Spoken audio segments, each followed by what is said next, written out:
जब लेसन में हम आगे बढ़ेंगे तो उसमें आपको पढ़ना है सुलह कुल, जिसका अर्थ है पूर्ण शांति। सुलह ए कुल, जिसका अर्थ है पूर्ण शांति। बादशाह देखता था कि सभी धर्मों के लोग शांति पूर्वक रह सकें। ये किसकी जिम्मेवारी थी? बादशाह की, यानी जो वहां का शासक होता था। बादशाह सभी धार्मिक समूहों के ऊपर था। बादशाह किसी भी मामले में अपना हस्तक्षेप कर सकता था, यानी कोई भी मैटर हो समाज का, वो उसका हस्तक्षेप उसमें कर सकता था। सभी धर्मों को अपनी बातों को अभिव्यक्त करने का पूर्ण अधिकार था। 1563 में तीर्थ यात्रा कर जब मुगल भारत में आए थे तो यहाँ पर तीर्थों पर जाने के लिए, तीर्थ स्थलों पर जाने के लिए हिंदुओं को कर देना पड़ता था, टैक्स चुकाना पड़ता था। तो 1563 में तीर्थ यात्रा कर, जिसको कि क्या कहते थे? जजिया कर, जजिया कर को भी समाप्त कर दिया गया। ओके, जब आप लेसन में आगे बढ़ोगे तो आपका एक छोटा सा टॉपिक है कि सामाजिक अनुबंध के रूप में न्यायपूर्ण प्रभुसत्ता। इसमें मैं थोड़ा सा आपको 2 लाइन से बताऊंगी कि अबुल फजल कहता था कि बादशाह अपनी प्रजा के 4 स्तंभों की रक्षा करती है। जो प्रजा होती है उसके 4 स्तंभ, पहला जीवन, दूसरा धन, तीसरा सम्मान और चौथा विश्वास। ये जो 4 स्तंभ थे प्रजा की, इसकी रक्षा कौन करते थे? बादशाह करते थे। अब लेसन में हम आगे बढ़ेंगे तो इसमें आपको जानना है मुगल दरबार। मुगल दरबार में क्या क्या होता था या उसको कैसे मेंटेन किया जाता था, ये सब मैं आपको पॉइंट वाइज बताते जाऊंगी। ठीक है, मुगल दरबार में सबसे पहले हम देखेंगे कि केंद्र बिंदु वो क्या था? राज सिंहासन तख्त, जो राज सिंहासन था जहां बादशाह बैठते थे, वो उसका केंद्र बिंदु होता था। इसे ऐसे स्तंभ के रूप में देखा जाता था जिस पर धरती टिकी हुई है। जैसा कि इससे पहले वाले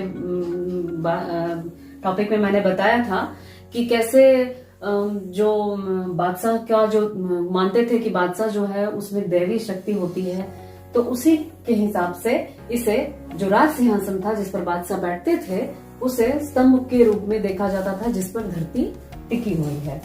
दरबार में किसी की हैसियत इस बात पर निर्भर करती थी कि वे शासक के कितने करीब हैं, जो बादशाह के जितने करीब होते थे। शासक के सिंहासन पर बैठने के बाद किसी को कहीं जाने की इजाजत मिलती थी। ये मैं आपको दरबार की बात बता रही हूँ जो मुगल दरबार में होता था। शिष्टाचार महत्वपूर्ण था, यानी डिसिप्लिन रहना। वहाँ जितने भी लोग रहते थे दरबार में वो काफी डिसिप्लिन रहते थे। शिष्टाचार के उल्लंघन पर दंड भी मिलता था। सिजदा, यहाँ एक पॉइंट है सिजदा। सिजदा का अर्थ है दंडवत लेटना, यानी जो हम साष्टांग प्रणाम करते हैं या नमन करते हैं उसे ही हम सिजदा कहते हैं। तो मुगल दरबार में इसे सिजदा कहते थे, जिसका अर्थ था दंडवत लेटना। शाहजहां के समय में सिजदा जमीन चूमना, यानी बादशाह के सामने जमीन को चूमना ही सिजदा कहलाता था। बादशाह दिन की शुरुआत सूर्योदय के समय कुछ धार्मिक प्रार्थनाओं से करता था, जैसे कि हम सभी करते हैं। सुबह की शुरुआत कैसे करते हैं बच्चों? धार्मिक प्रार्थनाओं के साथ। झरोखा दर्शन, इसमें एक इम्पोर्टेंट चीज है झरोखा दर्शन। ये क्या था? तो छज्जे पर बादशाह बैठते थे और लोगों की भीड़, जिसमें सैनिक, व्यापारी और आम आदमी सभी बादशाह की झलक पाने का इंतजार करते थे। झरोखे दर्शन के बाद बादशाह सभा भवन में आते थे, जहां वो 2 घंटे का समय बिताते थे। उसे क्या कहते थे? दीवाने आम। दीवाने आम का मतलब था कि जहां पर आम लोगों की सभा बनाई जाती है। ठीक है, ये दरबार की बात थी। अब इसके आगे बच्चों हम देखेंगे कि पदवियां, उपहार और भेंट ये कैसे थे मुगल दरबार में।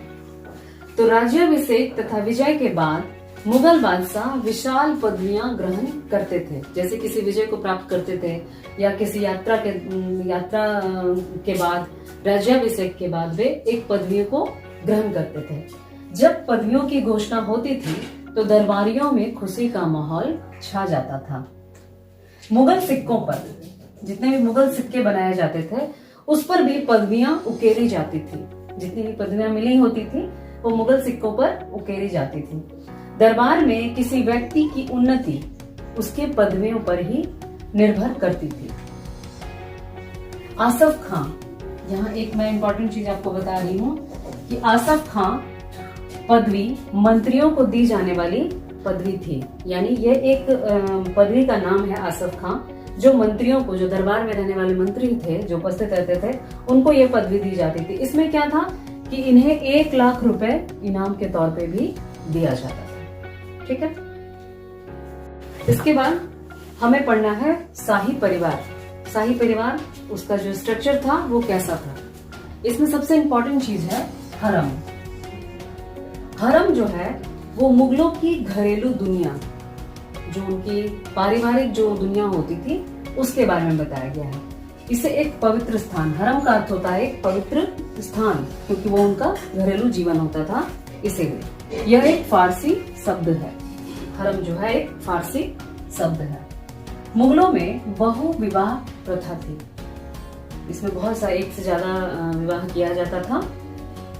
राजपूतों और मुगलों में विवाह राजनीतिक संबंध बनाने का एक तरीका था। यानी जो राजपूत होते थे उस समय भारत में बहुत सारे राजा, राजपूत जो थे, बड़े बड़े राजा थे, वो और मुगल आपस में वैवाहिक संबंध बनाते थे, ताकि उनका जो विस्तार है, उनका जो साम्राज्य विस्तार है, वो ज्यादा से ज्यादा हो सके।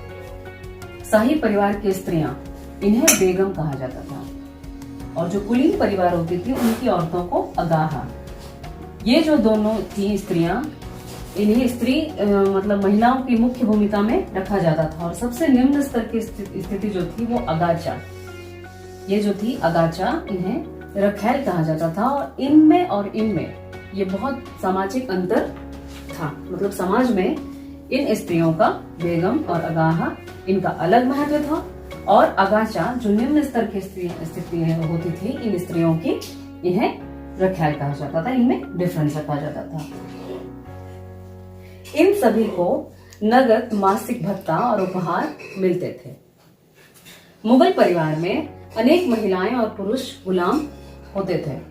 नूरजहां के बाद मुगल रानियों, राजकुमारियों को वित्तीय नियंत्रण में रखा जाता था। यानी कि उनको जो खर्च दिए जाते थे उस पर नियंत्रण किया जाता था।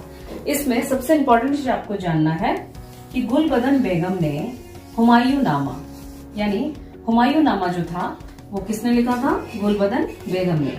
इन्होंने बताया था कि मुगलों के घरेलू दुनिया कैसी होती थी। हुमायूं नामा जब आप पढ़ेंगे तो इस किताब में मुगलों का जो घरेलू, जो उनका आप घर का जो स्ट्रक्चर होता था, उसमें कैसे स्थिति महिलाओं की होती थी, पुरुषों की क्या स्थिति होती थी, वो सभी चीजों के बारे में बताया गया है। ठीक है, तो ये था उनका शाही परिवार। तो बच्चों, अब हम अपने लेसन के सबसे आखिरी पड़ाव में आ गए हैं। आपके लेसन में जब आप अपना बुक खोलोगे तो उसमें सबसे आखिरी जो आपका टॉपिक है, शाही नौकरशाही। ठीक है, तो इसके बारे में आपको मैं बता रही हूँ कि मुगल काल का एक महत्वपूर्ण स्तंभ कौन था? अभिजात वर्ग। अभिजात वर्ग क्या होता था? तो ये एक अधिकारियों का दल होता था, जो मुगल काल के जितने भी बादशाह होते थे उन सभी को अपना योग्य सलाहकार, या आप समझिए कि वो एक योग्य सलाहकार भी होते थे, जो उनके दरबार में, सेना में, हर जगह अपनी महत्वपूर्ण भूमिका निभाते थे। 1560 के बाद राजपूत और भारतीय मुसलमानों को शाही सेना में प्रवेश दिया जाने लगा। ठीक है, जहांगीर के शासन में ईरानियों को उच्च पद दिए गए। इसमें सेना में या दरबार में भी जितने भी जहाँ जिस योग्य वे थे उनको ऊंचे ऊंचे पद भी दिया जाने लगा। सैन्य अभियानों में अभिजात वर्ग सेना के साथ भाग लेते थे। जैसा कि अभी मैंने ऊपर बताया कि अभिजात वर्ग जो था वो अधिकारियों का एक दल होता था। तो सैन्य अभियान, जितने भी मुगलों ने सैन्य अभियान किए थे उसमें अभिजात वर्ग ने महत्वपूर्ण भूमिका निभाई। सैन्य कमांडर घुड़सवार की भर्ती करते थे और भर्ती के साथ यह ध्यान दिया जाता था कि कोई भी दल, जो सैनिकों का जो दल बनता था, वो इतना बड़ा ना हो जाए कि राज्य की सत्ता को ही चुनौती दे सके। ओके, घुड़सवार शाही निशान वाले उच्च श्रेणी के घोड़े रखते थे। मतलब जो घोड़े वो उच्च श्रेणी के होते थे उसमें शाही निशान बना होता था। शाही सेवा के जरिए शक्ति, धन, उच्च प्रतिष्ठा मिलती थी। यानी जो शाही सेवा, यानी जो मुगल के परिवार की सेवा करते थे, जो बादशाह के परिवार के साथ रहते थे, उन्हें शक्ति, धन और उच्च प्रतिष्ठा मिलती थी। और इसमें जो सबसे इम्पोर्टेंट चीज है, जिसे मैंने ब्लैक पेन से लिखा है, ब्लैक कलर से, वो आपको समझना है कि अभिजात वर्ग सम्राट के प्रति सम्मान रखते थे। जो अभिजात वर्ग, जो मैंने अभी ऊपर बताया, इन्होंने ये सम्राट के प्रति अच्छा भाव रखते थे। तो इसी तरह ये लेसन अब यहाँ पर समाप्त होता है। और मैं आपको इस वीडियो के बाद आपका जो अंत में मैं होमवर्क दूंगी, जो आपको पूरा करना है। और मुझे कमेंट करके जरूर बताइएगा कि मेरा वीडियो आपको कैसा लगा। आई होप कि आपको पसंद आया होगा, समझ में आया होगा।